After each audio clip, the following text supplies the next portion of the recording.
Mic കൊടുക്കാം. ഞാൻ താങ്കളിപ്പോൾ മനസ്സിൽ വിചാരിച്ചിരിക്കുന്ന അതായത് ടോട്ടൽ 25 കാർഡിൽ ഏതോ 4 കാർഡ് അദ്ദേഹം സെലക്ട് ചെയ്തു. അതിൽ ഒരു കാർഡ് താങ്കളില്ല. അത്രയും നമ്മൾ എന്താ പറയാ ആ ഒരു എഫക്റ്റിനെ അത്രയും കോംപ്ലിക്കേറ്റഡ് ആക്കുന്നുണ്ട്.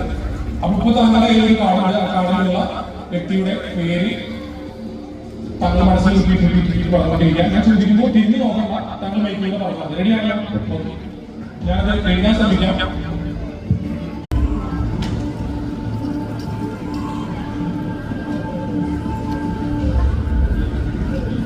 താങ്കൾ ആരാണ് മനസ്സിൽ ചേർത്ത് മൈക്കിലൂടെ പറയാം.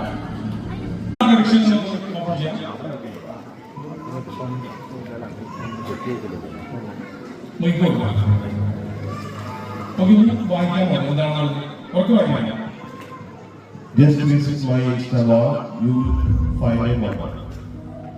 Just visit my Insta wall, you will find my wife. Okay.